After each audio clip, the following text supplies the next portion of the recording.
Halo, pada kesempatan kali ini saya akan menyampaikan pengalaman saya dalam rangka mengikuti pembelajaran agenda 1. Yang pertama, pembelajaran bersama sang tutor. Pembelajaran bersama sang tutor pada saat sesi Zoom tentang agenda 1 berjalan sangat interaktif dan sangat membantu saya dalam memperdalam pemahaman, pengetahuan dalam materi agenda 1, yaitu sikap perilaku bela negara. Tutor menjelaskan dengan sangat baik sehingga dapat memudahkan saya memahami poin-poin penting. Selain itu juga saya mendapatkan pemahaman baru terkait agenda 1 yang sebelumnya masih kurang saya pahami. Kami juga diberikan kesempatan untuk bertanya dan beliau bisa menjelaskan dengan bahasa yang mudah dimengerti. Jadinya kami bisa lebih memahami semua yang kurang kami pahami sebelumnya. Selanjutnya mereview materi agenda 1. Pada materi agenda 1 terdapat materi utama yang saya pelajari, diantaranya poin pertama, wawasan kebangsaan dan nilai-nilai bela negara. Materi ini sangat penting karena sebagai ASN tentunya saya harus mempunyai wawasan kebangsaan dan sikap bela negara. Contohnya menjaga persatuan dalam lingkungan kerja, menjaga keberagaman, serta bekerja dengan penuh tanggung jawab. Karena ini adalah bukti nyata dalam kehidupan kita sehari-hari. Poin yang kedua yaitu analisis isu kontemporer. Melalui materi ini saya belajar memahami bagaimana cara menanggapi sebuah permasalahan dan mampu menganalisis penyebab serta mencari solusi yang tepat. Sebagai contoh yang paling terasa di bidang saya yaitu bidang pencegahan kebakaran. Sekarang tidak lagi sekedar soal cek alat atau pastikan gedung punya apa, tapi lebih ke arah edukasi, komunikasi, dan bahkan psikologi. Banyak kejadian kebakaran bukan karena orang tidak tahu, tapi karena mereka merasa itu tidak akan terjadi pada mereka. Jadi pelajaran pentingnya mengubah perilaku itu jauh lebih sulit daripada sekedar memberi aturan. Poin yang ketiga, kesiapsiagaan bela negara. Materi ini mengajarkan saya sebagai seorang ASN, kita harus selalu siap menanggapi berbagai tantangan. Kesiapsiagaan bela negara bukan cuma soal hal besar seperti perang atau ancaman fisik.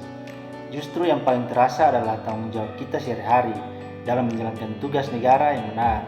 Yang paling saya pelajari adalah bahwa bela negara itu dimulai dari hal sederhana, disiplin, jujur, dan tidak menyalahgunakan wewenang. ASN punya posisi strategis karena langsung bersentuhan dengan pelayanan publik.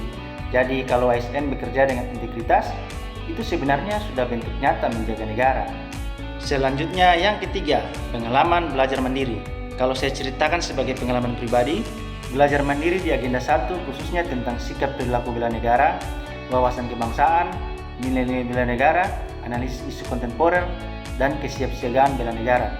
Itu bukan sekedar belajar materi, tapi lebih ke proses menyadarkan diri. Awalnya saya mengira bela negara itu identik dengan hal besar, seperti militer atau perang. Tapi ketika mulai membaca dan memahami materinya, perspektif itu berubah. Ternyata sebagai ASN, bela negara itu justru hadir dalam hal-hal kecil, tapi konsisten. Cara kita bekerja, melayani masyarakat, dan bersikap profesional. Bagian yang cukup menantang justru analisis isu kontemporer, karena kita dituntut untuk peka terhadap situasi saat ini, misalnya hoax, radikalisme, konflik sosial, sampai tantangan digital. Di sini saya merasa belajar mandiri itu sangat penting, karena kita menjadi terbiasa mencari informasi, memilah mana yang benar, dan mencoba melihat suatu isu dari berbagai sudut pandang, tidak langsung menelannya mentah-mentah. Dari keseluruhan proses belajar mandiri ini, yang paling terasa adalah perubahan cara pandang. Yang sebelumnya saya menganggap materi ini hanyalah sebuah teori, ternyata justru sangat dekat dengan realita kerja dan kehidupan sehari-hari. Tantangannya tentu ada rasa malas, jenuh, dan kadang sulit memahami materi tanpa penjelasan langsung. Tapi di sisi lain, justru disitulah proses pendewasaan. Kita belajar mengatur diri, membangun kesadaran, dan tidak selalu bergantung pada orang lain. Akhirnya saya menyadari bela negara sebagai ASN itu bukan soal slogan, tapi tantangan bagaimana kita hadir, bersikap dan bekerja dengan penuh integritas untuk masyarakat dan negara. Saya pikir cukup sampai di sini saja yang bisa saya ceritakan tentang pengalaman belajar saya. Semoga ilmu yang saya peroleh dapat saya terapkan dengan baik dalam menjalankan tugas sebagai seorang ASN yang profesional dan berintegritas. Terima kasih.